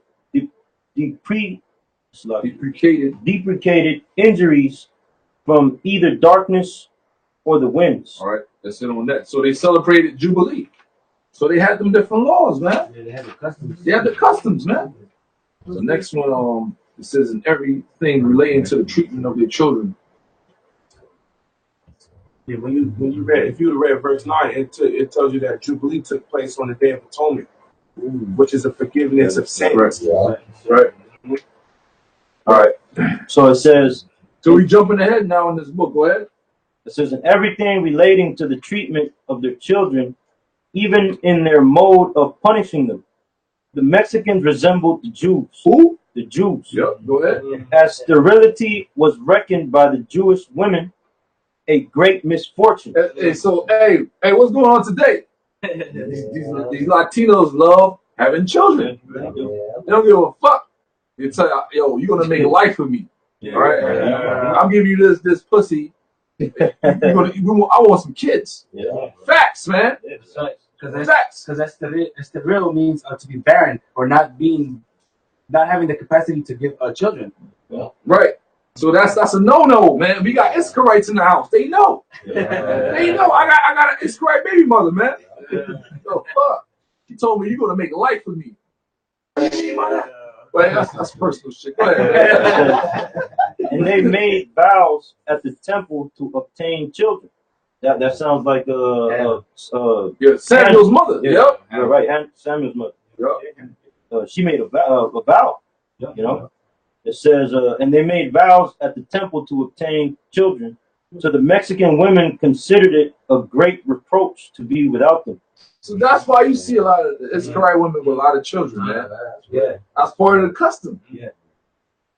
Right. Yeah, because you have this saying with Mexicans, ya hice mi jale, which means I did my work. Yeah. And when you say that to a man, when you have a family party or whatever, you tell that to the men around because the men usually hang out with the men. You tell them, ya hice mi jale, and that's basically you're announcing that you got your wife pregnant. Yeah. You know, I did my job already. Yeah. And then all the Mexican uncles will be like, shit. You know, you got your firstborn coming. You know? Like in that movie, what was it? What was that movie? He was laughing because. Apocalypto. Apocalypto. He's gonna get his woman pregnant. Yeah. Right. He was like, I was the same people, man. Yeah. Same thing. Shooting blanks, motherfucker. So it says, and they offered up prayers to Huitzilopochtli. That's the Most High. Right. They start going off, you know. Right. That he might vouchsafe to remove that cause of complaint. It says, Torquemada has also observed that in the festivals consequent to the birth of children, the Mexican customs were like those of the Jews. These festivals, omitting further mention of baptismal ceremonies in the rite of circumcision. In the rite of what? Circumcision. So give me that right quick, that law. When child is born, on the 8th day he shall be circumcised. That's what he's talking about. The customs of the Jews, man, the Israelites, okay? It says baptismal, which was like basically like dunking them in the water, which represents a cleansing. Right. You know? Somebody got that? Got it. All right. Genesis 17:10. So speak up, brother. Genesis 17:10. This is my covenant which you shall keep between me and you and the seed after thee. Every man child among you shall be circumcised. Every man child among you shall be what? Circumcised. Go ahead. And you shall circumcise the flesh of your foreskin, and there shall be a token of the covenant betwixt me and you. And he that is 8 days old shall be circumcised among you. Every man child in your generations, he that is born in the house or bought with money, or of any stranger which is not of thy seed. Right. That's it on that. So they're for what? They were given the laws as well. Yeah. So you Latinos are Israelites, you Mexicans are Israelites, man. That's proof. Go ahead. That custom was only given to Abraham, passed down to Isaac, passed down to Jacob. Yep. You know? Go ahead.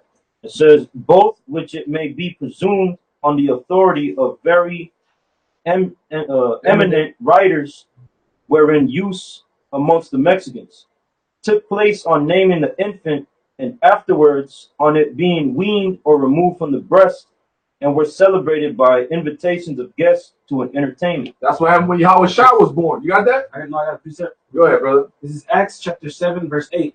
And he gave him the covenant of circumcision. And so Abraham begat Isaac and circumcised him the 8th day. And Isaac begat Jacob, and Jacob begat the 12 patriarchs. Right. You know, passing that custom down to the 12. I could say something right quick too. If you look at some of the pictures, they got the Native Americans wearing garments with the fringes on them too. Yeah. Should be on the same page. Go back.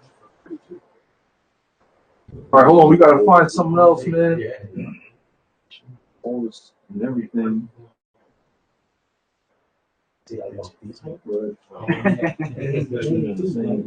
Go forward now. Yeah, anything? Vitamin K? Go back. Vitamin K. Yeah. Vitamin K. Oh, okay. Keeps it from bleeding out. Hey, when the child is born in the hospital, he's so Yeah. my first born. Hold on, brothers. Go back.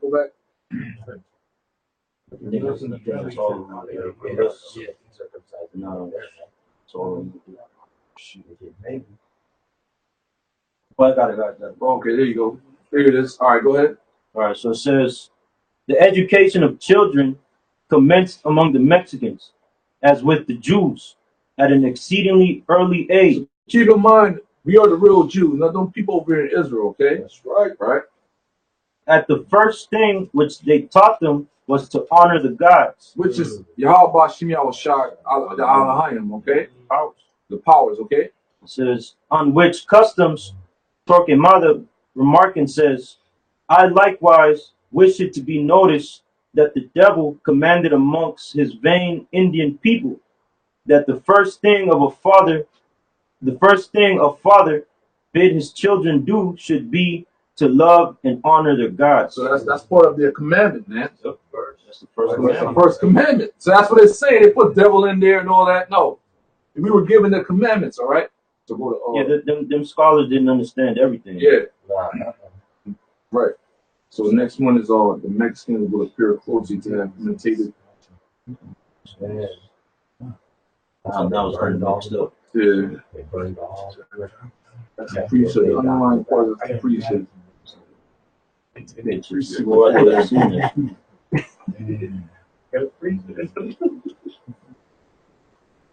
Is it a quick one or? Hold on for a second, Michael. Go ahead. Mexicans would here it is. All right, go ahead now.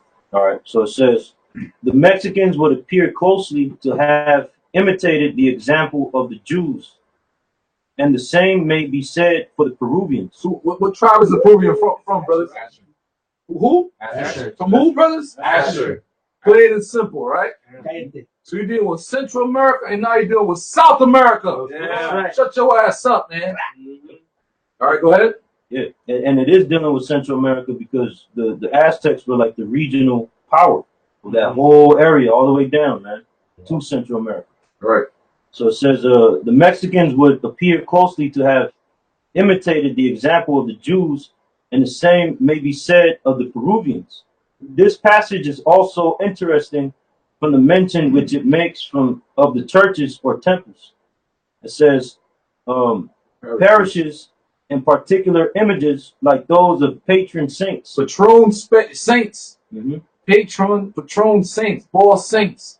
Yep. So Esau got all that in his museums. Yep. So yeah, we drink Patron over here. Which existed in Mexico in the time of Montezuma. In the description which it gives of the greater temple, from the last sentence, we may infer that their parents consecrated them at the temple as Nazarites. As who? Nazarites. Nazarites. So as an Israelite, you had a Nazarite vow, as well that was given up to Samson, and Yahweh Shai was named he was born in the land of Nazareth. They call him a Nazarene. They call him a Nazarene. All right. John. It makes sense why they would let their hair grow too, man. Right. Like that. You see? And they were braided. Right. Braid their hair too. So it says, consecrated them at the temples as Nazarites to GreatMillStone the marshal and tutelary god of the Mexicans, who was represented under the figure of a man seated upon an azure globe. A what? An azure globe. A what? An azure You mean that in globe. fucking Isaiah, man? The Most High, you sit upon the circle on earth. You That's a fucking globe. assholes, man. Hey man, when have you ever heard the pastor say any of this, man? You ain't Never ever say say your this. pastor's going to this, man. Never, man. Times You mean to tell me? plenty. You mean to tell me that the Latino Native American Semites they travel on a flat earth? Shut your ass up, man. They knew it was a globe. You knew it was a globe. They knew it. Just to type in your phone, circle the earth. I got one, bro. Go ahead. This is Proverbs chapter 8, verse 27. When he prepared the heavens, I was there. When he set a compass upon the face of the depth. When you go into the Hebrew word for compass, it's chawad, which means circle, a globe. Yeah. Fuck out of here, man. I got the Isaiah. Isaiah 40 and 22. And it is he that sitteth upon the circle of the earth. Upon what? The circle of the earth. Upon what? Circle of the earth. When you read that same scripture in Spanish, it don't say circle. It says globe. It says globe. It says globe. And when you look it up in the blue letter, it says Spear. spear. Hey, look at that, man. Hey, bro, the Aztecs had high knowledge, way higher knowledge of the stars and anything that you niggas know about that believe in the flat earth, way on a higher level than you dumb niggas, man. And they knew it was a globe. You know?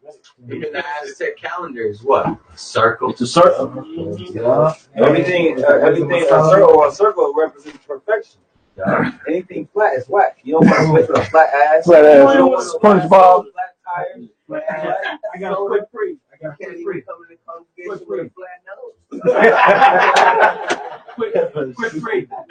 It was number Solomon 7 and 17. Where he had given me certain knowledge of the things that are, namely to know how the world was made, the operation of elements, the beginning, ending, and midst of the times, the alterations of the turning of the sun, and the change of seasons. So the alteration of turn the sun has to go through its course around the earth, man. And the earth has to move as well. Because there's in space, it's what they call an international date line today.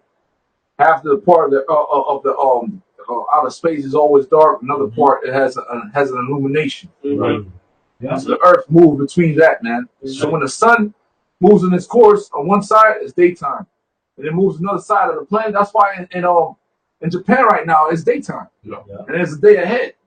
You ignorant fucks. Anyway, that's it, man. Chill, brother. Let's get back, brother. Let's get back. We prove our point, man. We got the clip, man. Yeah, we got this fucking.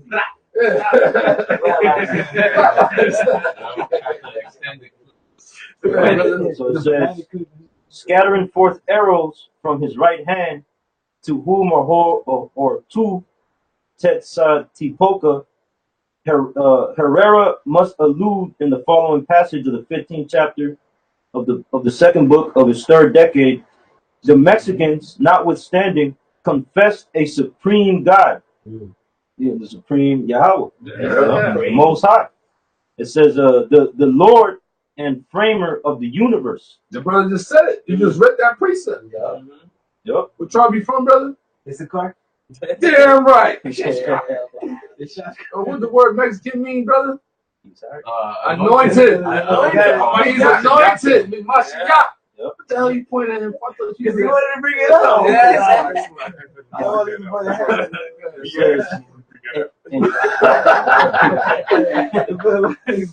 Go ahead, brother. And he was the principal object whom they adored, looking up to heaven and calling him the creator of heaven and earth and the wonderful, with other epithets of great excellence. The Jews.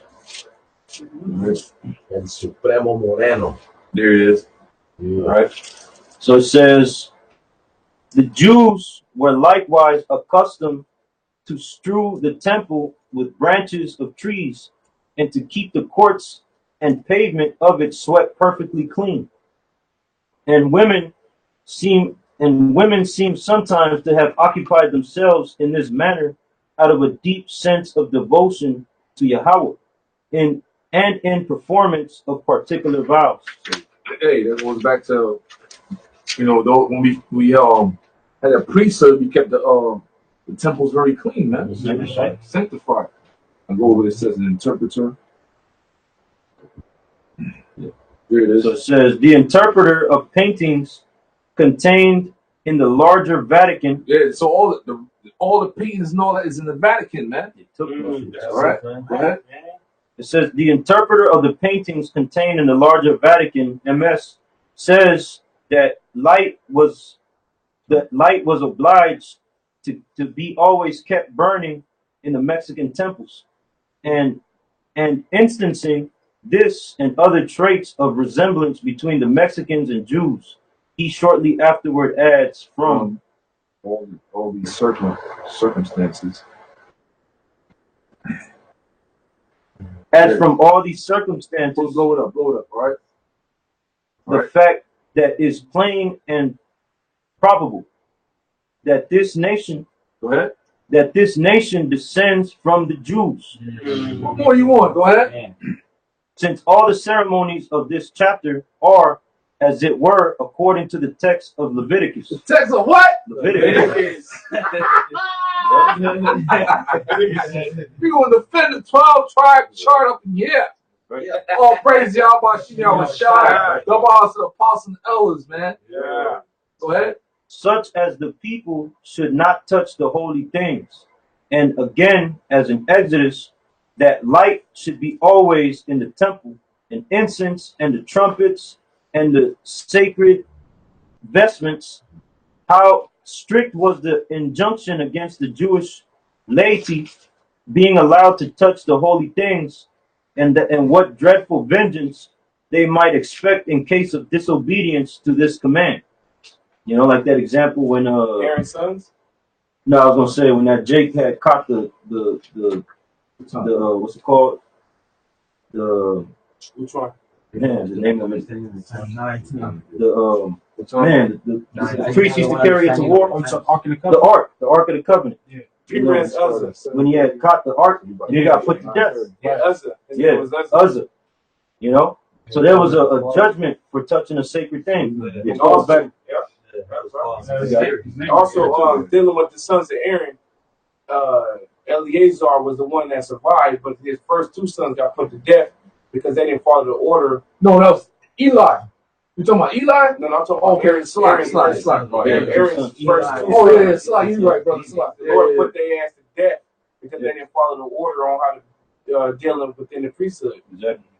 That's right. So it says, how strict was the injunction against the Jewish laity being allowed to touch the holy things, and what dreadful vengeance they might expect in case of disobedience to this command, may be inferred from the following accounts of David's bringing up the ark from Kirjath Jearim, which is contained in the 13th chapter of the first book of Chronicles, wherein it is said that Uzzah, the spirit, here it is. Yep, notwithstanding the apparently religious necessity for the act, was struck dead by the Most High for putting forth his hand to prevent the ark from falling on the ground. Ooh. Hey, that's just for because he didn't have faith that they had.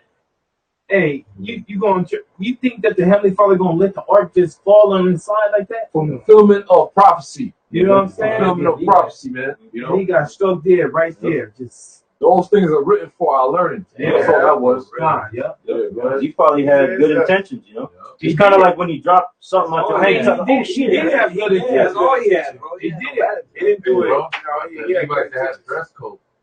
Yeah, be able to handle all that. Exactly. Only the Levites are supposed to do that. The Levites had a strict code. It was so when you set up in the wilderness, only the Levites were the only ones was supposed to go into the tabernacle. If any other, hold on, brother, if any other tribe got even try to go in there, the Levite had the right to kill your ass. Yeah, that's in the book of Numbers. That's right. So that's how serious that was. Yeah, you understand? Because that priesthood was deadly serious, man. Yeah, it was a whole other level, man. And it was so much power that was flowing through that, man. You got to think that the whole, you know, it was all gold, and you know, gold is a conductor of electricity, man. So the Heavenly Father was dealing with that. You know what I'm saying? The power that was in that, man, was like crazy, man. You know what I'm saying? You touch that, you getting fried, dyed, laid to the side. You know what I'm saying? That's real, you know. So it says, the use of the trumpets in the Mexican temples was for the priests to blow in honor of the deity, and likewise to summon the people to religious worship, and to sound them in a shrill tone on certain festivals of penance and mortification, thereby to excite in the hearts of the people a keener recollection and sense of sorrow for the sins. Right. The next one, they go to the priesthood now. That's the one that's hot, underlined. Boom. So it said the priesthood. So the tribe of Issachar had their own priesthood, man. Right. Go ahead. Right. So it says it is almost So somebody tell me it was 9:30. So that'll be 2 hours. What time did we start? Like 39, about 40. Yeah. So we stop at 9:40. Hey, brothers, this is gonna be a continuation series. So we'll look out for part 2. All right. Go ahead. It is almost superfluous to remark that the tribe of Levi, or the Haitians, go ahead, amongst the Jews, constituted the sacerdotal order, and that the priests in contradistinction okay, to the other Levites were the immediate descendants of Aaron, who discharged the higher functions of the priesthood. Their occupations were very various. Some ministered at the altar and presided at sacrifices. Some were musicians, and some perhaps counted. Yeah, Lauren Hill. That's why she was so she called it talented. Lauren Hill, Wyclef Pras. Yeah, they're Levites. Different tribe of Levi, man, Haitians. Yep. Okay, go ahead. Some were musicians, and some perhaps counted the hours of the night by the stars. Since the first watch and the second watch are expressions which occur in the New Testament, and the night appears to have been divided by the Jews into 4 watches of 3 hours each, beginning at sunset and ending at sunrise. David ordained that the priests and Levites should senry in courses or in rotation in certain appointed numbers. And the Mexican priests are said not to have fasted altogether, but to have fasted in rotation until the entire number of the priests had fasted, in which may be traced some shadow of the forms prescribed by the Jewish ritual. It says, amongst the Mexicans, likewise, the high priesthood or the office of Topilsin, that's what they call it, priesthood. Go ahead. That is to say, of the great high priest who presided over public sacrifices. Was so hey, the Levites did sacrifices as well with the animals. This is dealing with the animals right here. They ain't really went totally left field yet. Go ahead. Was hereditary in a certain family, as we learn from the no, we're not in front. So you're supposed to keep going on that. Supposed to go down. It cuts off. Cuts off? Yeah. So it goes to another part of that. From the, what's the next word after the? From a certain family, we learn from the 18th chapter of Numbers. Okay. Yeah. Okay, from the 18th chapter of Numbers. So look that up yourselves, brothers. All right. From the 18th chapter of Numbers, that the Jewish high priesthood was hereditary in that of Aaron. And the Lord said unto Aaron, thou and thy sons in thy father's house with thee shall bear the iniquity of the sanctuary, and thou and thy sons with thee shall bear the iniquity of your priesthood. And hence it followed that the seed of Aaron by prescription sacrificed and made atonement for the sins of the people and of the Levites. The priests of Huitzilopochtli Like the That's Levites, the priesthood of the so-called Mexicans, tribe of Issachar. Right? like the Levites succeeded also to their office by belonging to a certain tribe. As Herrera remarks in the following passage of the 15th chapter of the second book of his third decade, it says, the priests of Vitzli were entitled to succeed to their office by being born of families resident in certain suburbs of the city, specially marked out for the purpose. So the tribe of Issachar had their own priesthood. You had a certain bloodline, a special family that was set up to do this, man. Just like Aaron. They had to do the sacrifices and to take care of their temples and all that stuff. All right, go ahead.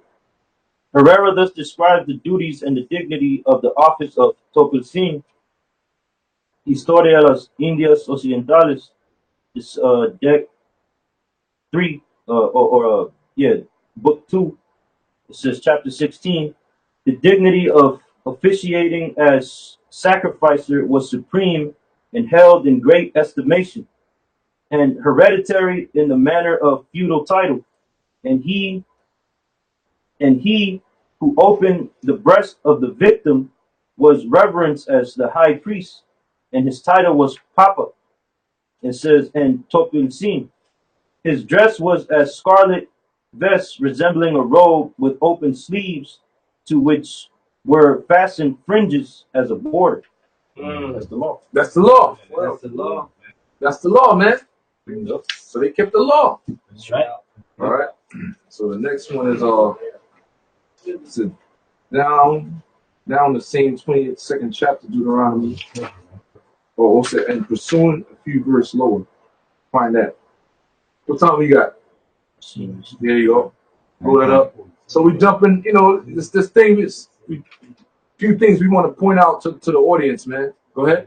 It says, in pursuing a few verses lower, Right here. 28. Yeah. Back. Oh no. okay. And pursuing a few verses lower, I blow that up. Right.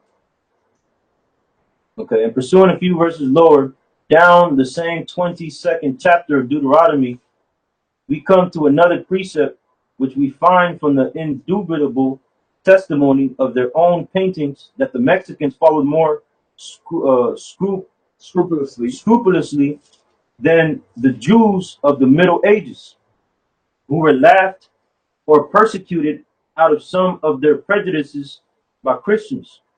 Thou shalt make 3 fringes upon the 4 quarters of thy vesture, wherewith thou coverest thyself. It is not of any signification whether all the Mexican dresses were ornamented with fringes. Right. Somebody got the law on the fringes? Searching for it, I cannot. Type in your phone, fringes. 2 letters. I'm gonna get it right now. Type in the fringes. Go ahead, that bad boy. Numbers 15, verse 37. And the Lord spake unto Moses, saying, Speak unto the children of Israel. Children of Israel were only ones that were ordained to keep that type of custom. So the Mexicans are the children of Israel from the tribe of Issachar. Go ahead. And bid them that they make them fringes in the borders of their garments throughout their generations. Right. And that they put upon the fringes of borders a ribbon of blue. Right. That is the covenant and the laws. Go ahead. And it shall come. That's it on that. Go ahead, brother. Okay, it says, thou shalt make 3 fringes upon 4 quarters of thy vesture, wherewith thou coverest thyself.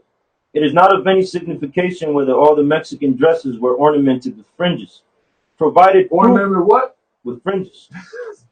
Provided proof may be found in the Mexican paintings that this custom, if not universal, was general.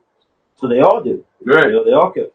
Right. It says, and sacred and ritual, if not profane and vulgar, from the phrase, the 4 quarters of thy vesture, which could not apply to the girdle or maxtle which the Jews wore round their loins. It may be inferred that the square vest or mantle which covered their body is understood, and that this was precisely the part of their dress to which the Mexican fastened fringes. Right.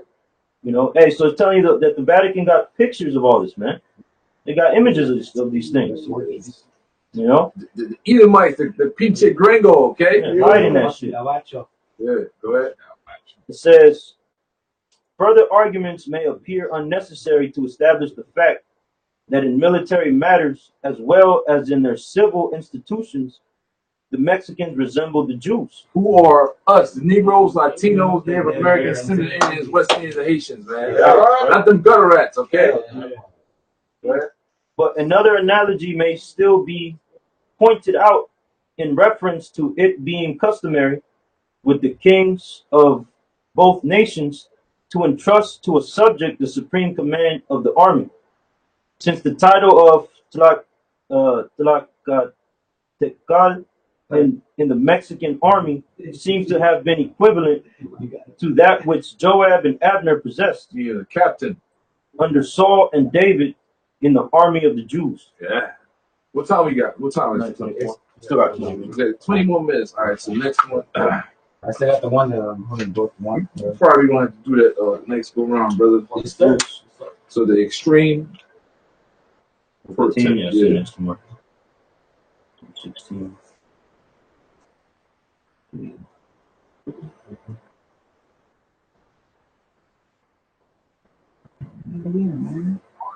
A lot of information, man. Yeah, you can't get this in one man. Hell nah. Never, man. What is the first word on it? Extreme. It's a lot of Person nasty. Yeah. right here.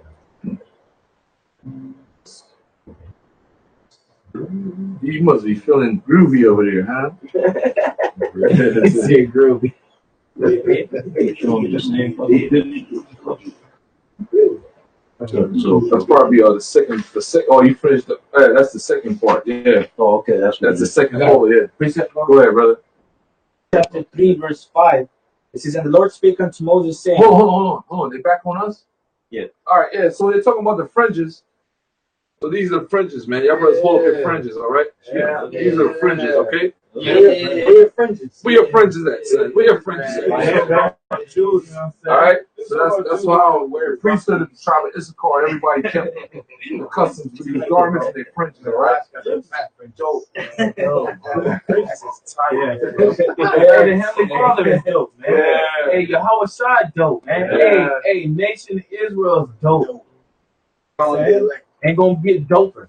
Like the priest of my God. It says Numbers chapter 3, verse 5.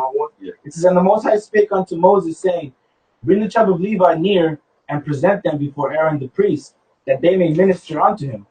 And they shall keep his charge and the charge of the whole congregation before the tabernacle of the congregation, and to do the service of the tabernacle. And they shall keep all the instruments of the tabernacle of the congregation, and the charge of the children of Israel, and do the service of the tabernacle. You know, because that. Go ahead, bro. No, yeah, because you know the Levites were in charge of performing the services and all the rituals in the tabernacle, man. You know, that's the point. That's what the tribe of Issachar was doing on this side, Right. showing that they was of the nation of Israel. Yeah. Jeroboam got rid of the Levites. All right, there it is. Let me make sure I'm still. So we got a black screen. Yeah, hold on, bro. Give me a second. Black Mary. Okay. All right, cool. Continuing. Go ahead. Is it back? It's still black. Oh, it's back. Back. Okay. All right. So it says the extreme pertinacity which the Indians, both of Peru and Mexico, displayed in adhering to their old religion, frequently laying down their lives in its defense. That's part of the law of greater. Why go with Yahweh Shai 15 and 13. Yeah, get that real quick. What it say? Ain't no greater love than a man lay down his life for his friends. Yeah. Right? Got it? Yep. John 15 and 12. This is my commandment, that you love one another as I have loved you. Greater love have no man than this, that a man lay down his life for his friends. Yeah, there you go. Right. Go ahead. It says frequently laying down their lives in its defense. and affirming when reasoned with upon the subject that if Christianity was good for the Castilians, their own religion was no less so for them, is a convincing proof that the signs and wonders which the Mexicans believed that Huitzilopochtli had wrought in their favor, to which the hand and stretched out arm so often occurring in the Mexican paintings probably alludes. And the oracles of Pachacama, reserved in Peru, maintained the greatest ascendancy over their minds, and in this obstinacy, in blindly persisting in a persuasion which Christians told them was false, it must be confessed that the Indians closely resembled the Jews. Look for another one. Those who remember the Jews. So we want to find that. We have to break this thing up. It should be on page 116. I've seen that.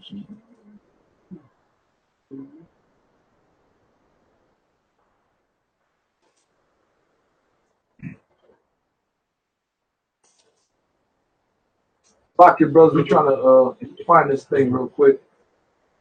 Okay, Yeah, closely related or resemble the Jews. The second reason for believing that Judaism was the religion of the Indians is that they used circumcision. All right. The third, that they expected a Messiah. Expected a who? A Messiah. Y'all was shy. Go ahead. Right. The fourth, that many words incorporated in their language and connected with the celebration of their religious rites were obviously either of Hebrew or Greek derivation. Of what? Hebrew or Greek? Derivation. Right. There you go. Derivation is like derived Yeah, from. Derived from. No, the 8. 116. Yeah. Right. It says, page 116. I got a preach. So, It says, the eighth is the resemblance which many of the Indian rites and ceremonies bore to those of the Jews. The ninth is the similitude which existed between many of the Indian and many of the Hebrew moral laws. The 10th is the knowledge which the Mexican and Peruvian traditions implied that the Indians possessed of the history contained in the Pentateuch. Yeah, that's dealing with the Tanakh. The first 5 books of Moses. Right. The 11th is the Mexican tradition of the Teoaxmotli, or divine book of the Toltecas. The 12th is the Mexican history of their famous migration from Aztlan. It says the 13th is the traces of Jewish superstitions, history, traditions, laws, manners, and customs which are found in the Mexican paintings. The 14th is the frequency of sacrifices amongst the Indians and the religious consecration of the blood and the fat of victims. Blood and the fat of victims. The 15th is the style of architecture of their temples. The 16th is the fringes which the Mexicans wore fastened to the garments.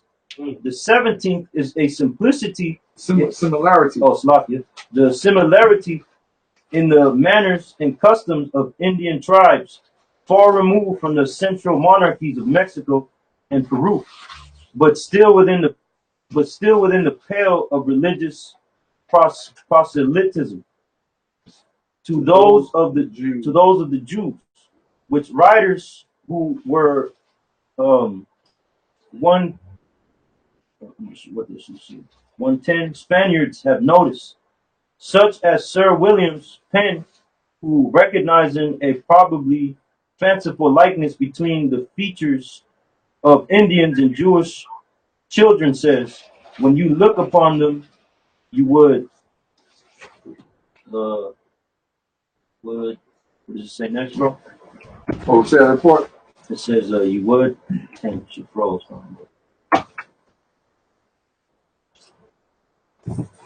Okay, it says, when you look upon them, you would. You would think yourself in the Jews' quarter at London.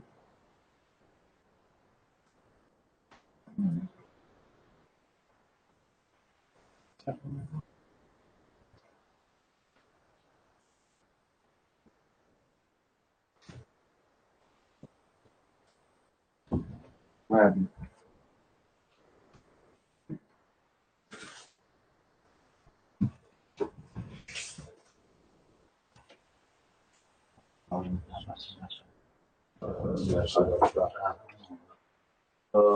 Yeah, financial. Yeah, there'd be a continuation. There'd be a continuation from there. Okay. Yeah, there'd be a continuation, that's all. Bear with us 1 second, brothers.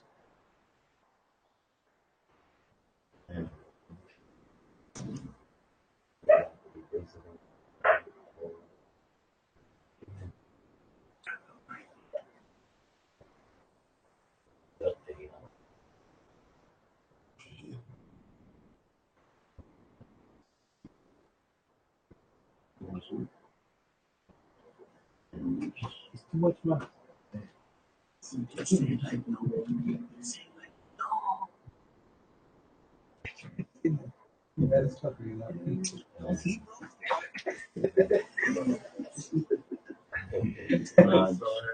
got it, bro. You got it now. All right. See if you can find hey, hold on, brothers, man. Hold on. Yeah, see now. See now, we'll see if we can find them.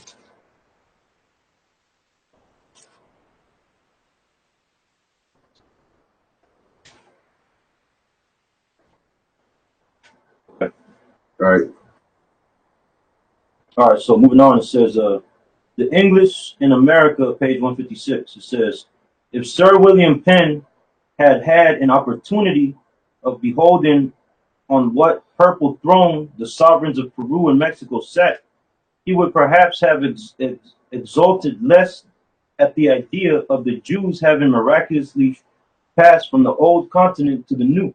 Yeah, there's what we brought in 2nd Ezra, the 13th chapter. Right. All right. Either by the division of the waters of the Euphrates, here it is, foretold by Esdras, or again. Well, I'm starting from that point. It says, if Sir William Penn had had opportunity of beholding on what purple throne the sovereigns of Peru and Mexico sat, he would perhaps have exulted less at the idea of the Jews having miraculously passed from the old continent, either by the division of the waters of the Euphrates, as foretold by Esdras, Look at that. or of those of old ocean itself, the only remaining obstacle that could stop the march of the chosen people of the Most High. Bam! Oh, man. I'll get this one. And the same thing that Christopher Columbus, when you watch that movie 1492, Christopher Columbus resorted back to the Book of Esdras. That's where they got the history for that movie. Yeah. That's it right there. So page 128, it says, Torquemada compares Yahuatl to the god of armies or hosts, which resembles the ineffable name Yah or Yahweh. It said Jehovah here, was Jehovah. It was Yahweh. Right. For Teotl simply signifies God and is added to the proper name Yah, of which it does not form a part. It's supposed to be Yahweh. Now going down, it says Peruvians. Okay, skipping down, it says the Peruvians whose religion was derived. What tribe are the Peruvians from, brothers? Asher. Right? The Peruvians whose religion was derived from the same source as that of the Mexicans believed in some supreme deity. Believed in one supreme deity. Believed in one supreme deity, the sole creator and governor of the universe, whom they named Viracocha and Pachacamac or Pachayacacchi, which signifies the creator of heaven and earth, and called Usapu or wonderful. Right. Nope. Facts. So, we start to lose our heritage, our custom from the name Yahweh and all that stuff, so we're going to the back now. Right. Oh, bam. 115. That should be in the next folder.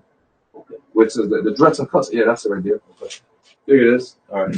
So it says the dress and customs of the Mexicans and their sandals resemble the what is it? The apparel. The apparel in the East, especially by the Jews. It says resemble the apparel and sandals wore in the early 80s.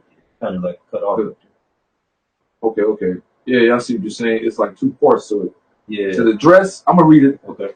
The dress and the customs of the Mexicans and their sandals resemble the apparel and the sandals wore in the early ages in the East, especially by the Jews. And the serpent with which the Mexican priests ornamented their heads and persons were perhaps a fashion introduced from Egypt into the New World. All right, what time we got? 9:40. Yeah, so hey, we gotta do a part 2 on this. You know, bring back the regular stream, brother.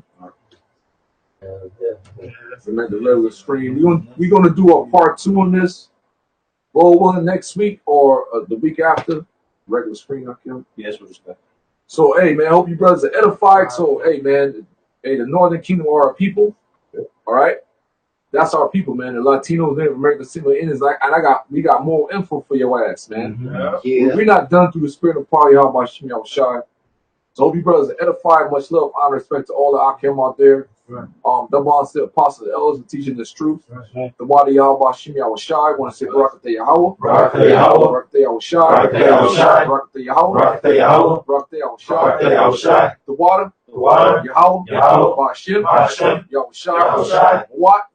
La. Baba. Shalom. Shalom.